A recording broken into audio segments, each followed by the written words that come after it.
Welcome to Speaking Highly with Jon Huck. I am your host, Jon Huck. With me, as I guess always, Indy Fawcett. Hello. How are you, man? Doing well. Camping. That's how we're going to do it. I'm going to say Camp. what the show is. Camping. The show today is about camping. We are celebrating camping. Camping is how you say tits. I love camp. I like being outside. I think being outside is important. Technically, it's where we came from. We came from outside. You know what I mean? Like we sound a lot like we're our parents when we were teenagers, don't we? What? Isn't outside a lot better? Oh, get outside. Get outside. Be outside. Be outside. Yeah. But I know that people who like. I just think it's funny because camping, the little bit of research I did on camping, like the definition is just like basically outdoor activities, like being outside overnight. And the idea that back in the day, like the 20s was like the late 1800s, camping was for rich people. It was like It was like how if you knew somebody who had money that was like, I'm taking this expensive vacation where we live in a trailer and we live like we're poor for a week or whatever. Like it's like this ridiculous, it's almost like a theme. We're doing a theme vacation where we act like we don't have a house to live in. It's great. We're going camping. Right. Wow. Meanwhile, people live in the dirt and they're like, hey man, this sucks. Why are you doing this for fun? Yeah. Wow, I never really thought about it that way. It's just funny because it started as such a like a European, like very fancy, like we're going camping, and it was never like our guest today is Brooks Wheelan, and Brooks, we'll talk with Brooks. He's an avid camper, but he's a guy who's not. He didn't go to school for it. He's not like a mountain man by any means, from Iowa. He's sure become one though. Yeah, awesome. man. I mean, if you check out his Instagram, that dude has been to some pretty fantastic places. And he's very like, he claims he likes to be very bare bones about it. But back in the day, it was like big barges of fucking tents that like 5 or 6 dudes had to lift. Nothing was ever easy. And once they were set up, they were there for like the week or whatever it was, it's like, well, now we're camping. We live on this bank here for this long. I don't know. It just seems kind of, it made me laugh. It made me laugh just reading about it because they were, that they were hoity-toity about the whole thing. I'm sure they had tea and all that shit going on. What's this guy that's called the father of modern camping in the UK? His name is Thomas Hiram Holding. He wrote a book about it. People were really into it. And then I guess from that book started a cycle and camp in kind of like it's basically a camping group. People get together and go camping, which I think is great because camping by yourself can be terrifying as fuck. And when you go in a group, like we talk about with Brooks, but going in a group, you can, or with at least one other person, you can laugh off danger. Yeah. In a sense, your vulnerability isn't as crippling, right? It'll help if you can laugh with somebody else, your brain then calms down and stops firing back and forth of like, oh, I'm going to die out here. I'm going to die out here. I'm going to die out here. Right. But yeah, then, International Federation of Camping Club, founded in 1932, national clubs all over the world. And by the 1960s, camping was a family vacation. I'm trying to think.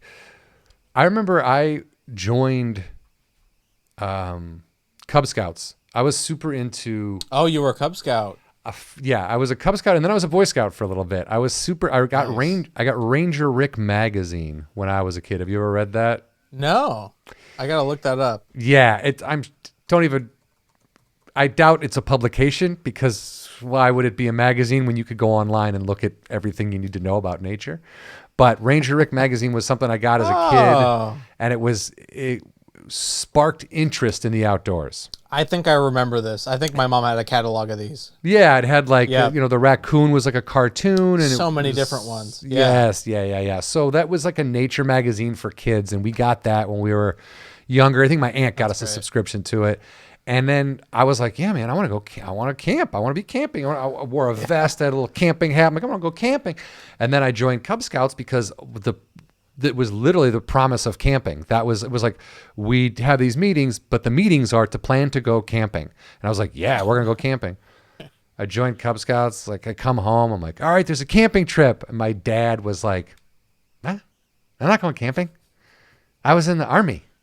I've done all the camping I'm ever going to do. Oh my God. And I was like, wait, what? But we're going camping. He's like, I'm not going camping. And I was like, well, this sucks. And my mom was like, I'll take you camping. So my mom and another lady, like somebody else's mom, not just some random lady, took our scout, what are they called? Packs? Like our Cub Scout pack. Troop is Boy Scouts. Pack is Cub Scouts. Because by Boy Scouts, it was like there were other dads involved that would go camping, so it wasn't a big deal. But Cub Scouts relied heavily on your father being involved, and my dad was like, nah. So my mom took us camping, which was still, I kind of remember that camping trip just because I remember like, we're out here with two ladies. Like, being like, I hope nothing goes wrong. But then obviously everything was fine. We weren't camping so deep in the woods that we couldn't get help if we needed it. Yeah, they were smart. Like, yeah. But that was like, I don't know. It didn't. None of my friends camped. It wasn't like after. There wasn't a spark there. I left Boy Scouts because it was on. They had meetings at the same time the A Team was on, and I didn't want to miss episodes of the A Team because I had no way of watching it. Your priorities started to set it. Kinda. I was like, what do you mean? And it was just not fun anymore. It was just not. It was. Yeah. All very academic, and I was like, this is not what I want. But so I never, it wasn't like I was like immediately like, I got to go camping all the time. My friends were never trying to go camping. My family was never trying to go camping. So I don't know. It took until I got to college when I met, I talked with Brooks, but I went to a very small outdoor ed driven or focused college, Northland College in Ashland, Wisconsin, right on the shore of Lake Superior, as far north in Wisconsin as you can go. And that was where I started meeting people that were into camping, like really into camping. And when you say, oh, I like camping, you know, when you say something to somebody, you're like I had a girlfriend once, she was like, I go, oh, I love baseball. And she goes, oh, I like baseball. But then she yells at me because I would watch baseball. Does that make sense? She's like, how much fucking baseball? You're like, but you said you liked it. And she's like, not like that. Like, not like watching it all the time. Right. So it's like when people say they like something, but then they're like, turn this off. You're like, but you said you liked it. Like, not like you did. Right. It's like, be careful what you wish for, bub. Yeah. Yeah. But so what was I talking about? Oh, when you moved up to Wisconsin for college. Yeah. Yes. And all these people were like, I would say, I like camping. I'm an outdoorsy guy. My mom would always say that. Oh, you like the outdoors. So I would say, I like the outdoors. And my buddy was like, oh, cool. Well, we're going to go camping. I'm like, yeah, let's go camping. So I sign up with my friends for a camping trip over this weekend, right? There's this weekend. This guy's he's going to guide us. We're going to go. I sign up for this thing. My friend's like, you can use my backpack and this sleeping bag because I don't have any gear. So I sign up for it. And our school rented gear too. So, and then we party all night the night before. We just get wrecked because we're idiots. And the next day, we don't just go camping. We drive about 5 hours to get to the Boundary Waters, which are an area of the waters that are in between the U.S. and Canada. Yeah. We drive about 5 hours to get into the Boundary Waters area. And then we park, load up all our gear, and then hike 5 miles out into the snow. Oh my God. It's winter time. We're in northern Wisconsin, borderline Canada, Minnesota area. And we hike 5 miles. Like, I'm so hungover. I'm like, it's so cold, but I'm sweating. We hike like 5 miles and like dig out this area and pitch our tents and everything. And then the northern lights come out and it was all worth it. You know what I mean? Like every I'm sure I complained a lot that day. I'm sure I bitched. That was my deal. If it wasn't working for me, it wasn't going to work for anybody. But just seeing the northern lights, that vivid, that clear, that illuminated, it was fucking awesome. And that made me think anytime I can get outside is a good time. Oh my gosh, yeah. And is that something you have to really? You can't just easily see that. No, you have to be Right. like, if you really You want the have to Northern Lights, go to a complaining place. So you have to bitch have your way all the way. you got to go somewhere where there's no outside lights, like no cities, At all, no yeah. like. I mean, that was the beauty of it, is even when you were out in northern Wisconsin, on any given night, you can see all the stars that are out. You feel Yeah. like you're in a dome, kind of, because you can see. It just seems like it's such a curved thing, and it's so vivid and clear.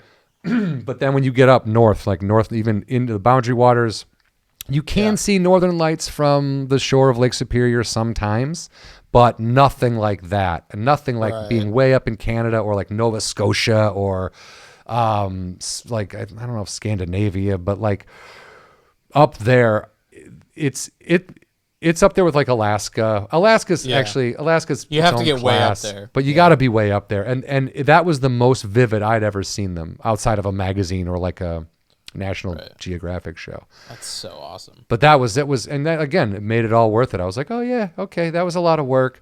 But at the same time, if you're working towards something like that, it shouldn't feel like work, Yeah. How about you, dude? You ever get camping? Camping, not really. Other than I did go on a RV trip during the pandemic with my dad. Oh yeah? Yeah. That was interesting. Unfortunately, my uncle passed away during the pandemic. Yeah. Sorry it was to hear sad. that. Yeah. But my dad wasn't going to go to the funeral. It was, it's out in Minnesota. So we, just because of COVID. And I floated the idea, hey, do you want to rent an RV? Classic kid thing. Hey, do you want to pay for me to go with you to drive an RV? But all that's the way? in the middle of the pandemic. You have your own shitter. You have your own bed. Right. You It have your worked out. own. All you have to do is get out, pump gas, do a drive-throughs, or bring your own food. Yeah, it was, and that's exactly what we did. Smart. Just a pack of gloves, a pack of masks, and just plow through every city. Yeah, it was really cool. Dude, but we great. went through, each city's like KOA. I think there's. Oh it's like yeah. it's like a hookup campground for RVs. Yeah, But that's basically the extent of my RV. It's basically like Brooks will tell you. What are you doing? You're bringing your house, But in this situation, it worked out great. Yeah. The only problem, because I know Brooks has a little bit an aversion to RVs. I have wanted to own one forever. Like I am obsessed with van life and people who live in vans and converting vans to whatever. And I just think it looks like such an amazing. Okay, John, you have to watch Vannin on Amazon Prime Video. Already did. I've seen it. Already did? Yep. How incredible is that documentary? My wife caught me watching it like I basically, I think she'd rather that I like watch hardcore pornography on the TV because she walks out and she's like, what is this? And I'm like, oh, it's van and people. She's like, can you stop wanting to live in a goddamn van? Like, no, I love Vannin. Sorry to interrupt you. But No, Vannin, dude. Look up Vannin. That's if you legit. It's That great. is a good call. But that whole lifestyle has been it's so I've looked into, like you said, when the pandemic hit, we wanted to take a trip. I wanted to go up to Yosemite. I wanted to go to a national park, but I didn't want to have to like rent somebody's house or stay in hotels but it was just financially insane to rent an RV for that long or somebody's van. It was like, I could have traveled across the country and stayed at a $250 a night hotel every night and still not spent the money that renting an RV would cost. And you got to pay for the mileage and the gas and fill it up before you get back. It's a racket. Like it's insane. But like, it's from a safety standpoint, what you did was very smart. And that's a very slim scenario. Yeah. That's not an everyday thing. Right. But dude, I really do like, I like that van. When I was a kid, I think it was a news article or a news story about our truckers cross-country truckers. And this guy was like, oh yeah, this is my rig. And I was like, oh, that's a nice looking rig, And then he opens it up and there's like bunk beds in the back. Like he Yeah. lived in it. And it's so vivid in my head seeing that. I was like, That's so cool. Yeah, my dad was a cross country truck driver. oh, so dude, he lived Yeah. in the truck that he drove. Like for me, the idea of like rolling out of bed and then getting behind the wheel was so cool. It was like, oh, you don't have to get out. You're in the thing. You got a microwave. You got a TV. Like it was, as a kid, dude, I thought that was fucking awesome, which I think helped when I got into the Grateful Dead. And it was like, dude, we get in cars and we drive as far as we have to drive to get to shows. I was like, yeah, dude, I'm in. Hell yeah. And then along the way, we're camping. I was like, oh, fuck yeah, dude. It was, they all went hand in hand pretty Right. well. Pretty perfect. Yeah, that's fun. That's awesome. Yeah, like it's also like trucking is, I would say, a cousin of camping. You know, in a weird way, because you're nomadic. It's like my dad. He was he was a mover, so he would move a family to New York from California and wait until somebody had to move to Montana. Oh, or no shit. Nevada, and then move that person, and like he'd be gone for 10 months out of the year. Whoa. Before I was born. Yeah. And that was his life. So he would stay in his truck? Yeah, he would stay in his truck, and stay in hotels every other, I think he said, like every like third day or so he would get a hotel room. Take a shower, take yeah. shit that wasn't. Yeah, and you shower at rest stops and truck stops all that and stuff. I mean, they have actually the truck stops, some of them got nicer showers than hotels I've been in. I was so frightened when we were going to just the truck stop. Okay, so we're in the middle of nowhere in the desert, and we're at a truck stop, and the coffee trough, and it's COVID. No, everybody's mask is half off, and they're all at the coffee trough, like giving each other COVID. I walk in, I walk right back out. I'm out. I'll see you later. I'm gonna piss my pants. I don't care. And then you hear the buzzer, number 6 shower is ready. And I'm like, how do these people stay alive? It's insane. But they run this country. Like, thank you, trucker. Well, honestly, that is a very, that's another topic. Yeah. That's another show, because everything you used today came to you via a truck somehow. Our guest tonight, Brooks Wheelan, is an avid camper, and Brooks is a funny dude. He's a very funny comedian. I mean, hilarious. Just a great conversation. Yeah. He's a funny guy. He did some crazy shit recently, trying to ran some marathons with no training. But anyway, it's a fun interview. It's a fun talk. Brooks is a great guy. I'll encourage you to check out his Instagram, and we'll post that when we post the show. But enjoy Brooks Wheelan, guys. Guys, my guest today, stand-up comedian, actor, cartoon voiceover artist, art. It's an art form. SNL alum, Sure. host of the entry-level podcast, all around fun dude, avid camper, amazing photographer, and if what I've gleaned off the internet in recent weeks is true, he ran a marathon with no training and could possibly be sponsored by Mountain Dew. Brooks Wheelan, everybody. Yeah. Okay. So all of that's true. Ran a marathon without training, then got sponsored by ASICS to run a marathon correctly training. Then during that marathon, I tried to parlay that into a Mountain Dew it's good for you bit, where I chugged a Mountain Dew 16 miles into my marathon and my body seized up right away. Yeah. So you're saying Mountain Dew might not be a drink for the athlete? I haven't hit him with that fact yet, because they're sending me some free stuff. And so you're gonna wait till you get all the free stuff and then go, by the way, you almost killed me. Yeah. I'm gonna tell the story of like, hey, actually, my body's never cramped once in my life. I drank your hillbilly poison, and within seconds, my body attacked itself. Is that true though? Are you like, your body is like you're an in shape guy for the most part, like your whole life? You never had to work at it too hard? Well, I run as a person who doesn't go to therapy, running is therapy. You know what I mean? And then also, so I just like run like 3 miles. Before I ran the first marathon, I run like 3 miles, like 3 times a week ever since I was in high school or whatever, something like that. And then drunkenly told Turner, "There's no way marathons are hard." The furthest I'd ever run is 10 miles, and he said, "I'll bet you $500 you can't run one tomorrow under the average time." And I said, "Let's do it." And I did it, and broke my knee in half. Like it's called iliotibial band syndrome, IT band syndrome. It's just if you type it in, it basically says it happens if you run a marathon with no training. 26 miles is the limit, and your knees will pop. I mean, what is it? Is it a rip, a tear? No, it's just a tendon that connects your hip and your knee, and it's just it just gets inflamed. And I had to go to I spent more than $500 in physical therapy, and it was not worth it. That's terrible, dude. Yeah, it's just like overuse of it just sucked. But then I got better and then ran another one, and now I'll never ever run a marathon again. And if I do, I won't even talk about it because I've already over talked about it.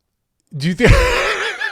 Well, I mean, first of all, I gotta hand it to you. There's not a lot of people like I say a lot. I've said a lot of dumb shit when I was drinking. Yep. And I've challenged people, and I've made outlandish claims.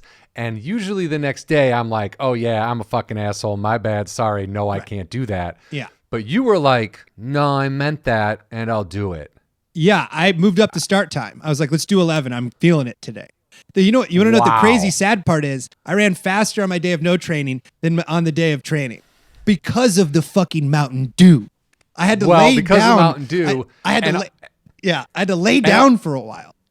I also think that maybe that first one, because in your head, like it's a mental game as well. And if you that saying, it's not a lie if you believe it. Yeah. If you literally were thinking, "Dude, I can do this." Like if you believed it in your head without the forethought of like, "Oh man, I've done this before and it's hard as fuck." Like, you were just like, "I'm going," and you did it. Where the second time you were like, plus the Mountain Dew. Well, the second time the reason the second time didn't go as well as I ran the first one in 4 hours and 16 minutes. And then I was trying to run the second one in 3 hours and 30 minutes, which is like pretty respectable.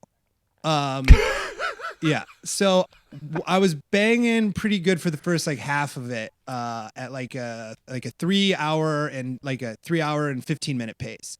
And I was like, I'm going to do this. I'm going to crush this. And then I drank that Mountain Dew as the bit. And I think psychologically I lost all of it. And physically there had to be something going on, because it's not, you're putting pure sugar into your veins at that point. I don't even know. I just was stupid. And I also I think I got too much in my head. And once I realized I wasn't going to hit 3:30, I didn't care about anything else. So Really you were done. Yeah. Fair enough. Dude, I want people to check out your Instagram account whenever they can. Anybody listening or watching. Is it just at Brooks Wheelan? Yeah, it's just at Brooks Wheelan. It's mostly, I got yelled at it from my old manager who said, "What?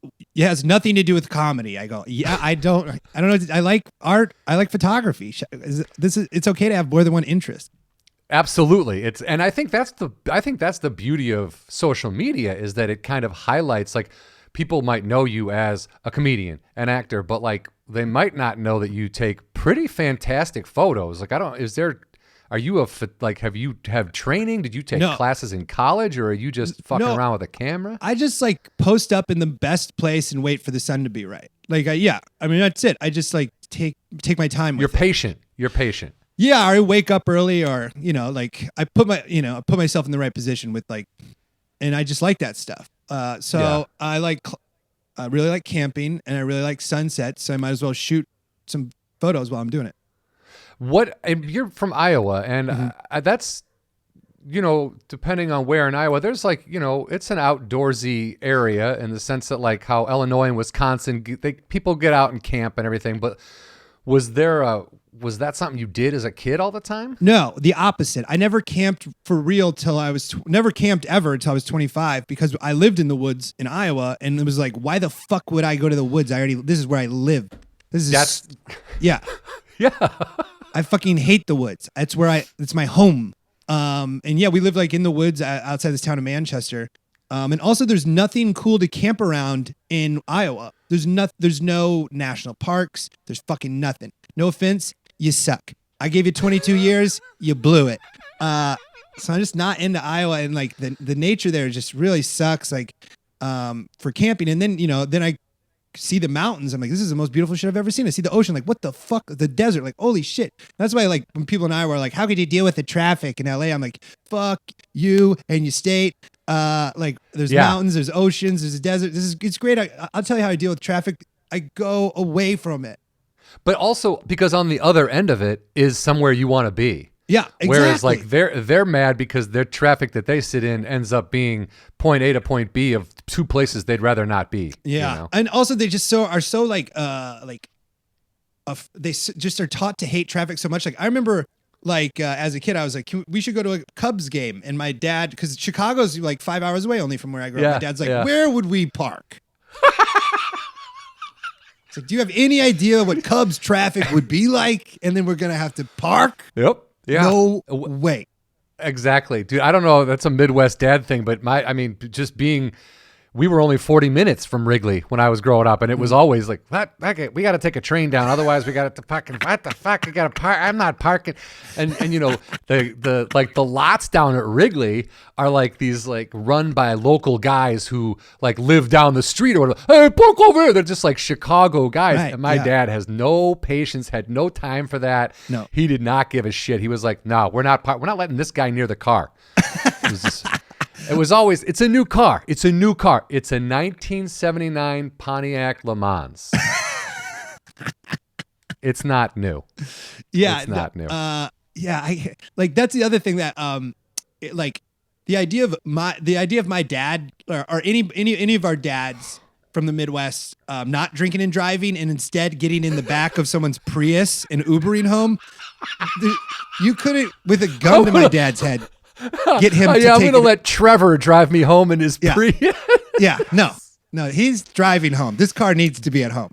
The car is what's going to get you there, and it's going to get you back no matter who's had what to drink. Yeah, and if we get pulled over, we better just hope it's Bruce from the, the cop the we guy know. You know. Yeah.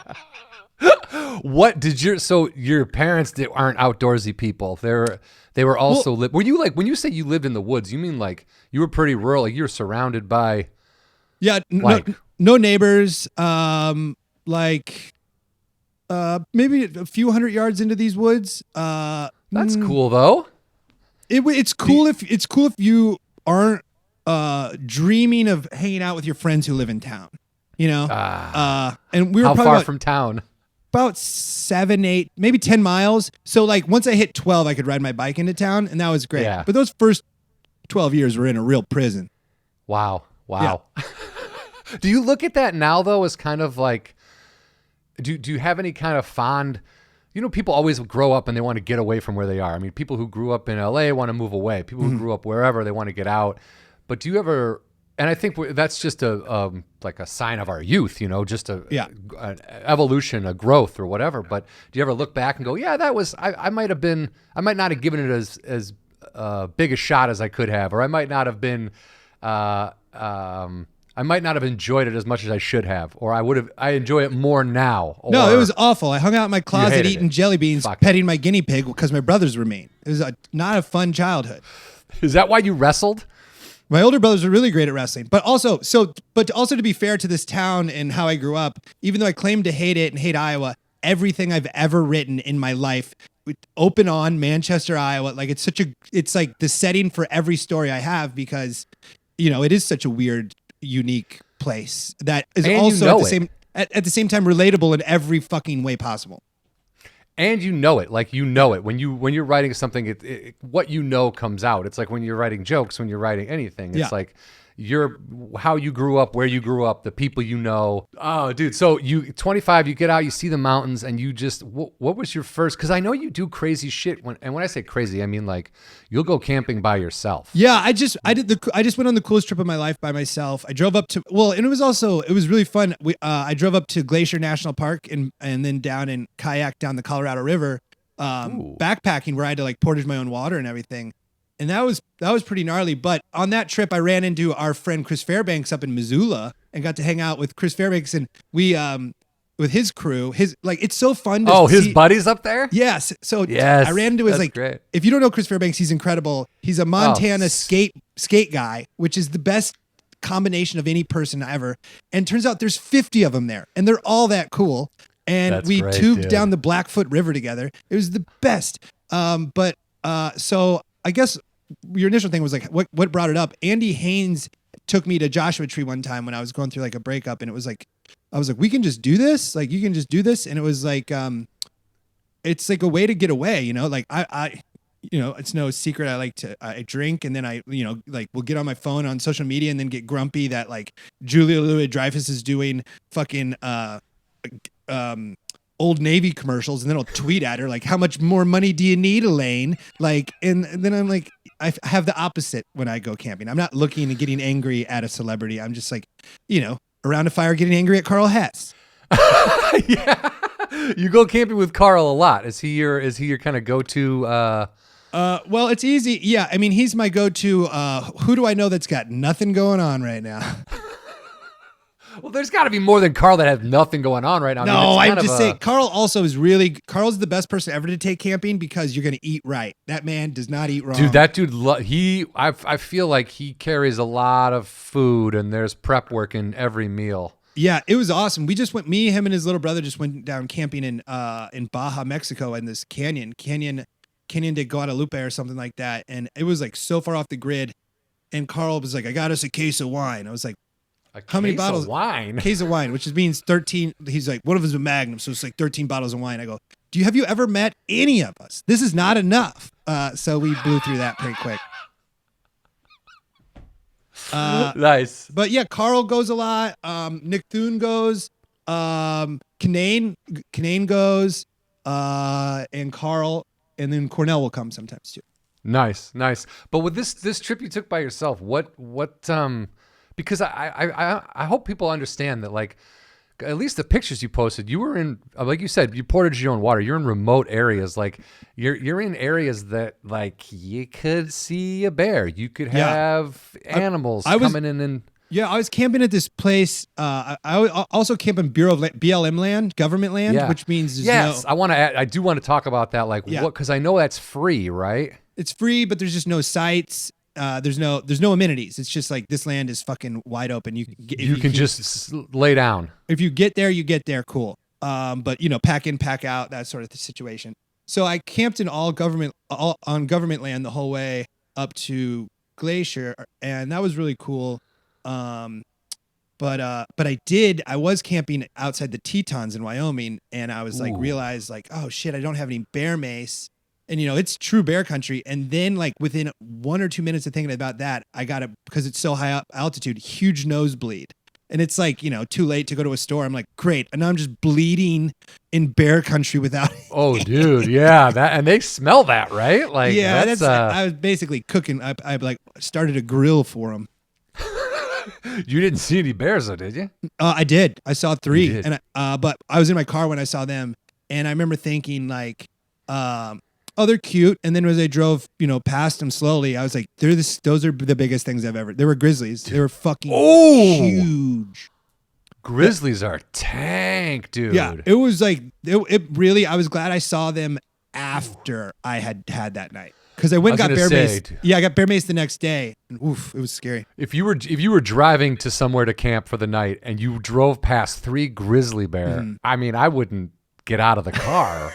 I would sleep in the car. Like, I don't know that I have like, when I go camp, I love camping. I love being outside. I like the quiet. I like the stillness. It really is a chance to connect. But I feel like I don't have enough faith in my own skills. When I feel I might be fine, but like I always go with like, I went to college at a place, people have like outdoor ed degrees, and they take people, mountain climbing in Alaska for 40 days, and they do all these. So I like to go camping with my friends from college who not only have gear, but like know what to do. You know what I mean? Because honestly, if I saw 3 grizzly, I would just turn the car around and drive away. Yeah, I don't know. I've slowly, it's just like a slow build to where I am now, with comfortable backpacking. But it takes a while. It took like a decade, to get to where I can backpack, and just like now, after the Colorado River trip, I ran out of water on the Colorado, kayaking, because I also brought a bottle of tequila to slow sip, drank it all for night one, and really dehydrated myself. And then slow sip. Yeah, a nice bottle to slow sip while I'm I moseying. slowly sipped it over an hour and a half of time. Yeah, slowly sipped it while I played the same 8 songs I'd accidentally downloaded off my phone. And yeah, so then I like pound through this water, and I'm like having to like boil water. And I was like, so after that, I have a filtration system, so I feel even more prepared now. So More prepared. So every trip you're learning, you're getting a little bit more knowledge. yeah, every trip I learned 2 bottles of tequila, not just one. That's just wild to me. I mean, you go out by yourself. Are you just tired as shit at the end of the day? No, that's what's great about it. It's why I understand how people like worship the sun. Like you go to bed you go to sleep when the sun goes down. You get up when the sun gets up. That's what's rad. I'm like, oh, because it's scary at night. Like as soon as that sun's down, I'm over it. Like I'm like, okay, and like it's like the best. But how do you go to sleep? Like I feel like I get into a tent and I hear everything that's going on, and like it would be scary. Yeah, I mean, I don't know. You drink a bottle of tequila and go to bed. Yeah, 100%. Yeah, the tequila helps. No, it's just like, the noises are scarier, to be for honest, when you're alone and you can't, I camped like up, by Lake Tahoe my first night. And that's where I didn't think there was anybody within a few miles. And any sound was pretty scary that night. So I slept with a knife in my hand. And you don't have anybody to laugh it off with. No. It's not like there's nobody going, that sounded like a bear. Wouldn't it be crazy? And then you kind of diffuse the fear with laughter, and there's nobody there. Like it's just you echoing your own fear bigger. Like that was louder, right? Yeah, that was louder. Okay. That was louder. It's closer. It's getting closer. Oh, I'll tell you what I did do, because I was like not camping not that far from my car. That night I heard what I thought was a big animal. I just hit the panic button on my car. So I can't express how not tough I am. I hit panic on my car because a deer walked by. did the deer run, or did the deer kind of look at you? I didn't hear it anymore. I don't know. Perfect. Dude, have you ever gone out with somebody, gone camping with somebody who you're like, you're the wrong person. We could never do this again. This is a terrible idea. Nick Turner. Yeah. No, he was actually really fun to camp with. He's great to camp with. I love camping with Nick Turner. But if you don't know Nick Turner is he's a man who likes he likes to be comfortable. So he bought when I go camping, I try to bare bones it a little bit, Yeah. And he doesn't need to bare bones it at all. He had a box fan in his 6-person tent that was just for him and his girlfriend. That's good. Yeah, I went in and looked at it. I told him it was like going into like a Harry Potter tent. I go, you gotta there's like a chandelier in here. This is nuts. You can it's 6 persons, so you could probably walk in standing up. Yeah, you walk in standing up. Yeah. So no, he's great. I can't think of it. I went on a trip with a girl one time where we were like, I was going. I was like, I'll drive to Las Vegas and you can take a bus back unless you stop talking.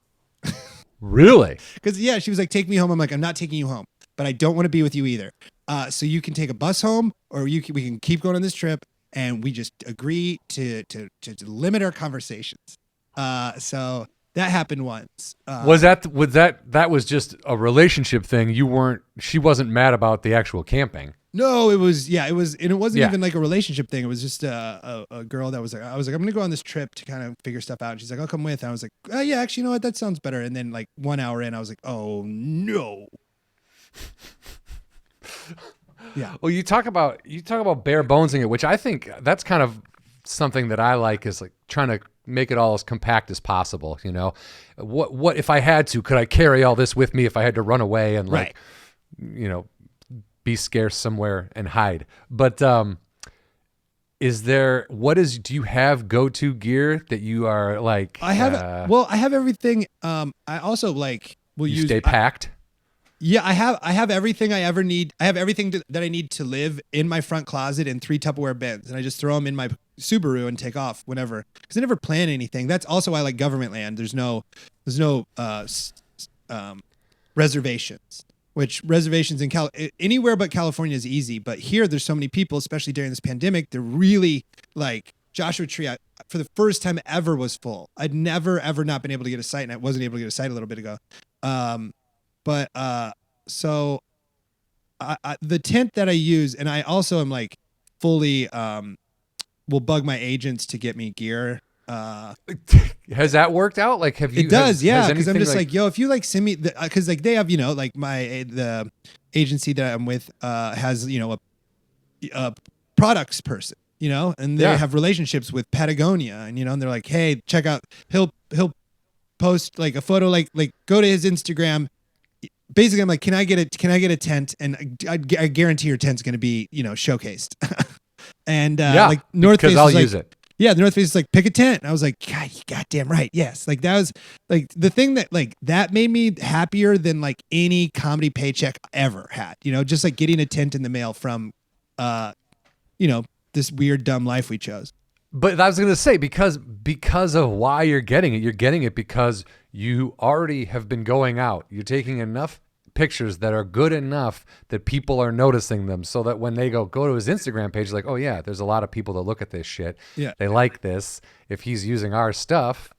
Because if I was like, hey, what is Brooks? I would be that. What does Brooks use? And if I had to look, I'd be like, okay, I'd use that tent. Like, it's a good tent. It's a good. Yeah, I got a solid North Face tent right now. I love it.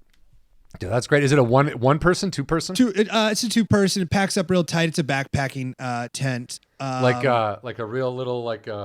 Yeah, it probably weighs like, the whole tent probably weighs like 5 pounds, and then maybe less than that, maybe like 4.5. Yeah, and it packs it like it's real compact, like real. Yeah. So you just strap that onto your backpack and you take off. Yeah, and then you got what do you use? A stuff? You got do you have a 0-degree bag? Do you have a special? No, I need to. For as much as I camp, I really fucked up. I didn't fuck up. I just have been using the same sleeping bag for the last 10 years, and it's like it doesn't work anymore. And instead of being like, hey, this is what you do all the time, now I just take another blanket and put the little blanket down by my feet because it gets so cold at night. So you've basically jerry-rigged your sleeping bag to just sort of work without having to replace it. Yeah, which is stupid, because I should just get a new sleeping bag. They're not that expensive. They're not, but also you don't go 0-degree. You're not out in the snow. I mean, for the most part, are you? Right. No. I've camped up in Alaska, but like summer. But yeah, like me and Carl camped up in the mountains. When was it? In October. It got to like maybe 25 at night, and that's too cold for me to like. I don't, you know, it like was, you know, below freezing, and that's pretty chilly. Yeah, it is chilly. Yeah, it's not like crazy by any means, but it was just like, it was next to some hot springs, so I was just like, we were in the hot springs and then didn't realize how cold it was because naturally, you know, sipping some beverages. Yes, there was more tequila. There was, and it was provided by Townies, and they were nice. I got so drunk I hugged it. It was the middle of the pandemic. I hugged a naked guy and told him he was a good man. Carl was like, I ain't hugging nobody. I go, come on, Carl, this is a good guy right here. Yeah. And I hope you didn't get COVID. I didn't. Yeah, I did not. Are you running into a lot of people out there? Like, well, found this was like a weird hot spring at this point where we didn't know it was like a townie hang, and they called me and Carl gapers, which meant that we were just like tourists or whatever. But then gaper, like you're gaping. Yeah, I don't know. I got an altercation with one of them about like hey, fuck you, man. Like if we're cool enough to find this, we're cool enough to be friends. You know, like, I don't know. Like we kept calling, dude, we were the most annoying. We were on mushrooms. We kept saying tub love. Why can't we have some tub love around here? I mean, I can't express how awful. Townies love tub love. Tub love from 2 LA idiots. Did you tell them you were from LA? Oh, I don't. I mean, they probably smelled it on our tiny bathing suits. Oh, that's really funny, man. Yeah. I'm trying to think. The BLM thing. I know you said it's free. How do you find it? Yeah. Okay. How do you find it? Well, I have a really good app that I'll plug because it really helps me when I'm on. It's called The Dirt, the DYRT, The Dirt, and it'll tell you all camping sites, and you know, uses GPS, and like you can just see where you're going. You zoom in, you know, and you can. It's just really good. And The Dirt has a lot of those sites on it, and then also if you really want to be sure, you just like you type in like freecamping.com or something, just like free camping sites. The internet is incredible. And It that's is. how I find everything. I feel like I've tried that, and I get like yeah, this area is Bureau of Land Management. You can camp here, and then there's no real like other information. Like if that's what it is. I mean, that it truly is just like, hey man, good luck. So so once you're in the area, once they tell you this is where it is, that you just go there and you can literally Whatever you find want. anywhere. You do whatever you want. So and you don't run into people? No, you do, but like, oh man, I got a big fight with these people up in for the most part, people at Bureau of Land Management are cool. For the most part. they want free camping too, right? Yeah, they're crusty, but they're like, I like them. But I got a big fight up at the Tetons because I was camping in Bureau of Land Management land. I found the greatest camping site in the world. It's on this place called Shadow Mountain that looks over the Tetons, and it was the best campsite I've ever experienced. And these people came up, but it was like kind of a carved out little site, like it was. And these people started setting up next to me, like with their fucking like I hate like RVs, and they pull this big ass RV like into my like tiny little setup. I'm like, oh fuck this. And I was like, what are you doing? They're like, you can't reserve any sites around here. I go, it's not reserved a site. It's just like, I'm staying here. Like, this is my, like, I don't, and they're like, well, you can't, this is BLM. You can't, it's not up to you. And I was like, oh my God. Like, and I was like, well, I have a bunch of people coming. I have a whole bunch of people coming, and we're going to party all night long. And they're like, that's fine. I'm like, son of a bitch. No one else was coming? No one was coming. And so I went over to my car and turned it on and then turned the stereo way up and was like, this is going to be like this all night. And they're like, just like this lunatic. You're like dancing in your underwear. Like, yeah, pretty I'm much. partying. Then they were like, that's fine. Then I realized like, well, fuck, my lie is going to definitely be like unfold throughout the night that no one's coming. And I just look like a maniac. So I faked a phone call where there's no service. And I was like, yeah. You're putting on a whole theater show for these people. I was like, you got a spot at June Lake? All right. And that's where the crew is? All right. Uh-huh. And so then I drove away. Where you lost a site. That sucks. No, I was so pissed because also these people were like, you can't camp, you can't have sites, and also you can't have fires because whoever had been there before me left their firewood, and I'm not going to just throw away firewood. So I just like left it where it was, and I was like, I know there's no fire. So like, yeah, firewood. It goes, it's not my fucking firewood. Like I was so just like, you're like me, where our anger can just like really, you think like it can surface pretty quick. Yeah. Yeah, but, exactly. When I'm but like, also. Fuck them. Okay, but here's how I got back at them. On my way back down the Shadow Mountain, there's all these other cars. It was Friday night, and they thought they could get a spot. I was so mad. It's like, you don't get to show up Friday night outside the Tetons and find a campsite. You fucked up. But I stopped every car going up the mountain and I was like, if you guys are looking for a place, my friends are up there. They're in an RV, and they're so cool. And they just squeeze in there. There's no rules. You can't save sites, and those guys are really rad. I bet 20 plus people to that site. So I did have a big party there. Just wasn't there for it. Dude, I love that though. That's very there's like an old movie where it's the Dumb and Dumber thing where they're like, oh yeah, sea bass, and the guys are going to pay for it. It's like, oh, if that's sea bass, and then they just go up that dude. That's really funny, man. Yeah, and I told him, I go, tell him that dude from Iowa sent you, because they asked where I was from, and I never want to say LA when I'm out camping, so I always just say Iowa because I am from Iowa. But I'm just like Iowa. Yeah. That's really funny. Tell him dude. Iowa guy said what's up. Isn't there? But I'm with you. That's like an unwritten rule, right? You don't cramp someone's style. You just why would you? The idea of camping is to fucking not be next to other people. Yeah, dude, it was so annoying. I was so pissed. Like, yeah, that's just like, hey, it's like also just like totally against the idea of respecting people's boundaries, which is like the most important thing to do when somebody's out in the wild. Like, dude, that person was out here probably to get away from something or somebody or something. Like, don't like. I just am like, there's just so much etiquette that goes into not being an asshole, and it's not hard. But those people couldn't fathom it. Yeah, they had fucking Trump. They had Trump written all over them, man. I cannot express how much I knew who they voted for. Yeah, you can kind of see that. Well, you get the big RV. I guess that's not fair to a lot of RVers, but No, it's not. It's not fair. But also, my problem with RVs is like, dude, why don't you just bring your house? Like, what are you doing? Like, I like the freedom of my little sub and my backpack, and I just feel like the RV would be like you can't get everywhere in that thing. You know.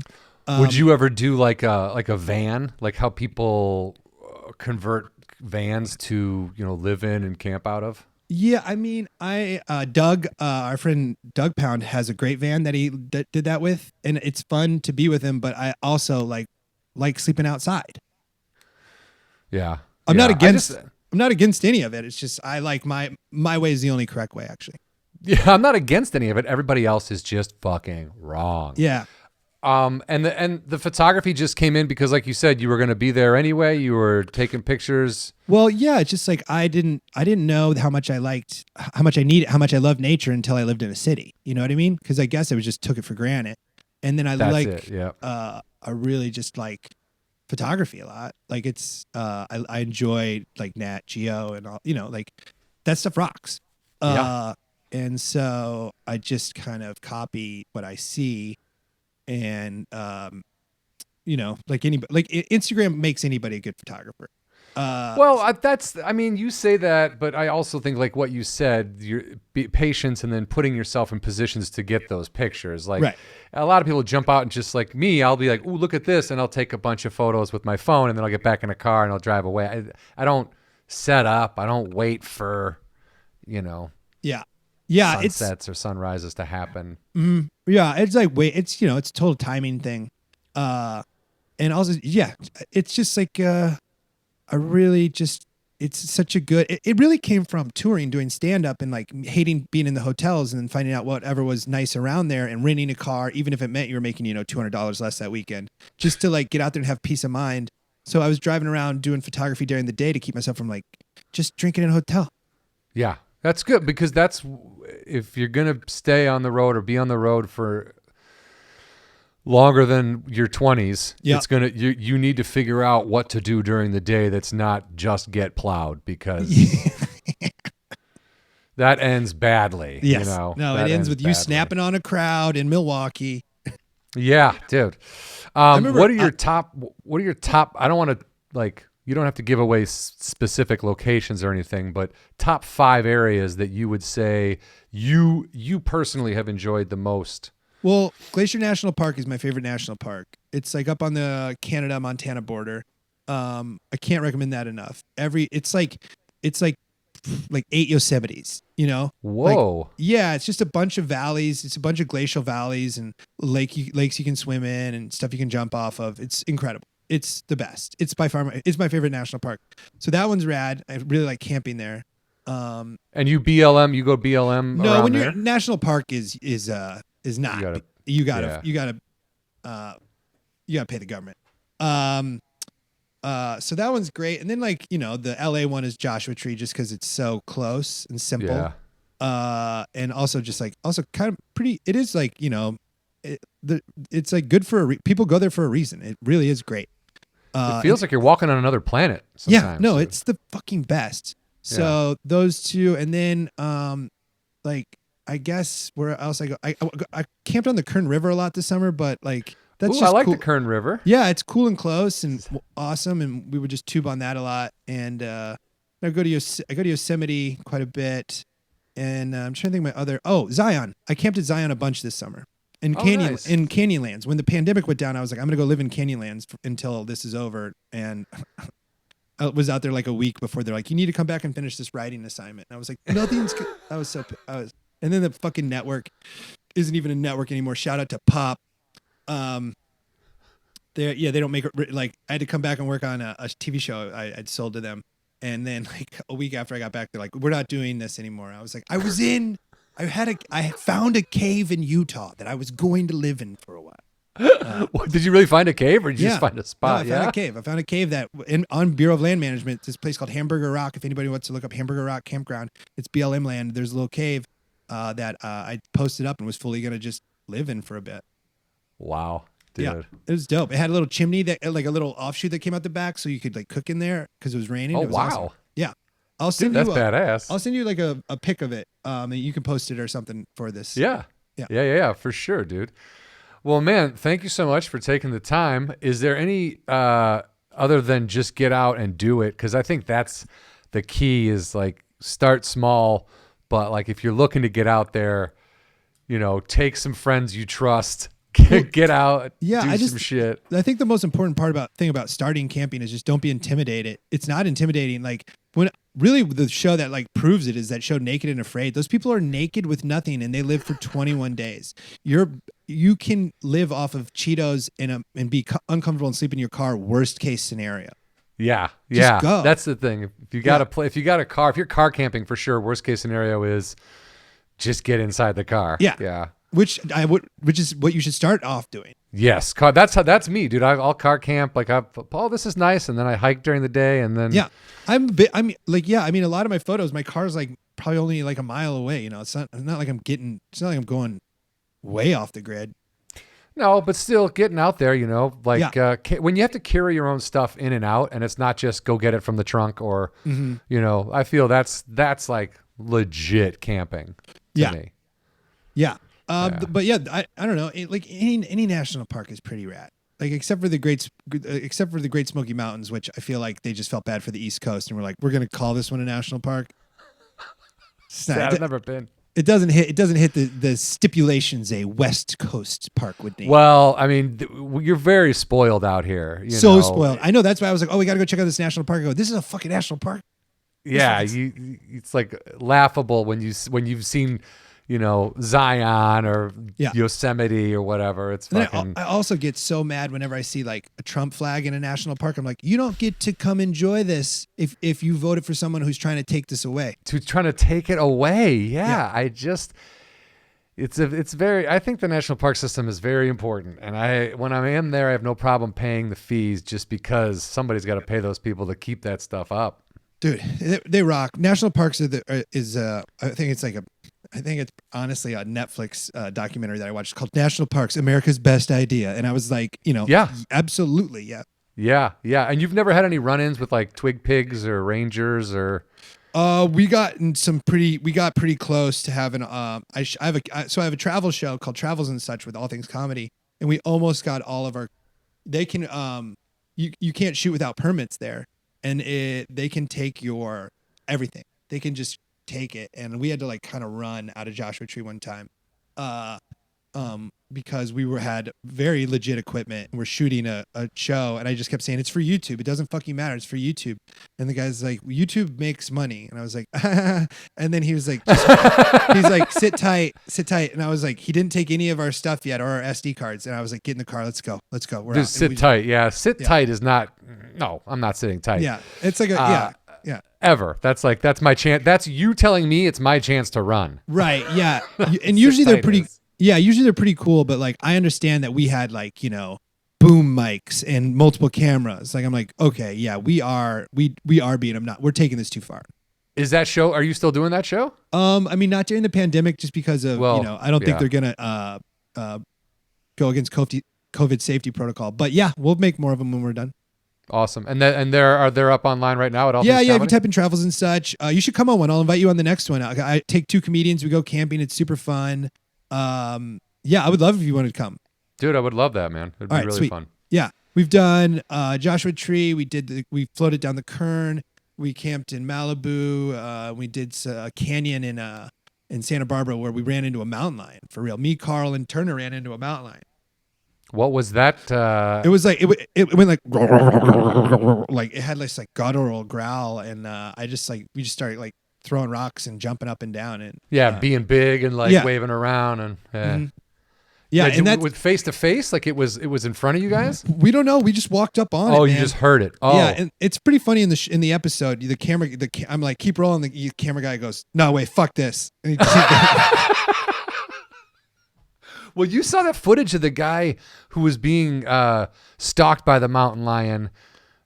He was being an asshole. I came because I was like, "What's going on here?" There's more to this story, and I guess he was being an asshole about the baby before. He like went up on the baby, was like fucking around with the baby. Like, dude, don't ever fuck with the baby animal. Get away from that baby animal. No. Yeah, that guy was like that guy was wrong on like a lot of levels. Yeah. Yeah. And also, he kept his camera out. It was just weird. Like if that was happening to me and it was literally unprovoked, I'd be terrified. No, it wasn't unprovoked. This guy provoked. Yeah, well, that's what I mean, I didn't know that, but I mean, if it was like, if it was happening, I'd be like, oh, the thing is rabid. I'm going to die. No, it's terrifying. I didn't like the video. It was very scary. No, yeah. Exactly, dude. Is where anything you want to plug? Anywhere we can see you? No, not really. Just if you want to check out, I was telling my friends right before I came in here to do this about how when you did my podcast Entry Level, how funny your anger towards Beanie Babies was. So if you want to hear Jon's episode of Entry Level, check out my podcast Entry Level, where I interview a bunch of comedians and musicians, pro wrestlers about all of the terrible jobs they had before they got to make a living doing comedy. And Jon's episode is incredible because you have a very short fuse and had many, many jobs. I'm better now. That was back when I was like really very surface. Yeah, no, it was warranted. I believe the woman didn't know that a Beanie Baby was in reference to Mark McGuire and Sammy Sosa. You snapped. Oh my God. And my boss made me take a walk around the block. He was like, dude, get out of here. I go, this one's called Sammy, because like she didn't understand. Like one was called Mac, and she was like, oh, these are. I go, yeah, because they're the baseball. And she's like, what? No, that's not right. And my head exploded. I was like, what do you mean it's not right? And it's unwarranted anger at people who had they weren't trying to piss me off. They weren't. No. Unwarranted anger. That's what it should be called. Yeah, but if you go check that out, Entry Level, I've definitely interviewed a comedian that you have heard of or you like. Oh, yeah. There's been tons of people on that show. Yeah. It's a great show. Yeah, it's great. So awesome. check out. That's it. Yeah. Check out Entry Level wherever podcasts are sold. And Brooks Wheelan, everybody. The camping so machine. And check out his Instagram, and you can see the pictures we're talking about. And and if you think about going camping, like he says, start small, but get out there. Don't be intimidated. Just go. Just leave. I mean, it's easy to plan. It's hard to do. Yeah, there you go. All right, Brooks, thank you so much, man. Thanks, dude. This is fun. I love talking about camping. Yeah. Dude, I'm glad. Thank you for doing it, man. I appreciate it.